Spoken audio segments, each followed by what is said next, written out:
Non-flowering Bryophyta. The plant body of Bryophyta shows more differentiation than algae. During rainy season, we can see plants growing in groups on wet walls and brickstones. These are called Bryophyta plants. Example, Funaria plant.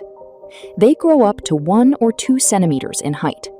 They grow together in clusters like cushions at one place. In their life cycle, capsule-like sporangia are formed, and reproduction takes place through spores. These are non-flowering plants, and vascular tissues are also absent. That is, xylem and phloem tissues are absent. True root, stem, and leaves are also absent.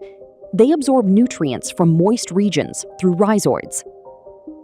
In these Bryophyta plants, Riccia is called liverwort.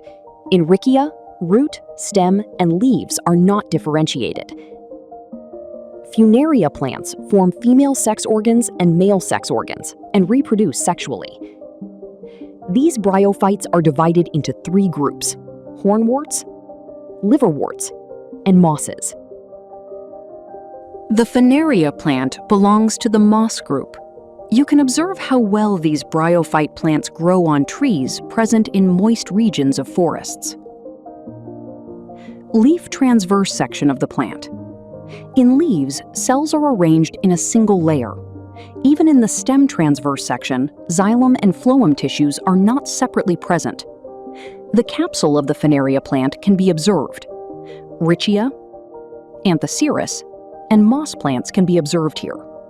In these plants, the female sex organ is flask-shaped. This is called Archegonium. The male sex organ is like a tennis bat. This is called Antheridium. Sexual reproduction takes place here. Male gametes are motile. Water is compulsory for fertilization to occur. Therefore, these plants live in moist regions. We can observe Funaria and Riccia plants here. Funaria plants are haploid plants. After fertilization takes place in them, a diploid phase called sporophyte is formed. The spores released from the capsule again fall on the ground and produce Protonema filaments, and nearby Funaria-like plants grow in cluster form. Therefore, presence of Protonema stage is an important point to observe here.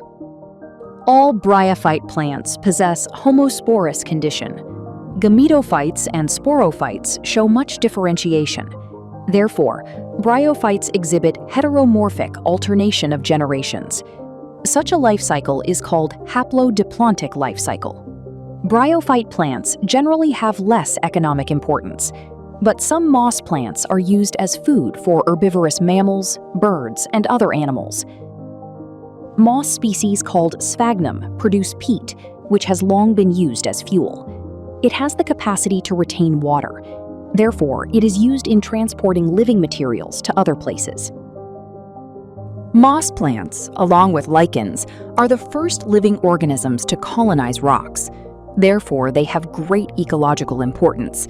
They break rocks and create suitable conditions for plant growth and play an important role in plant succession. Moss plants form a thick mat-like structure on the soil surface, reduce the impact of rain, and prevent soil erosion. Hornworts. Hornworts, like Anthoceros, have a thalloid plant body and possess rhizoids. Their sporophytes appear like long horns. The sporophyte possesses foot, intercalary meristematic region, and capsule. The capsule produces spores and pseudoelaters.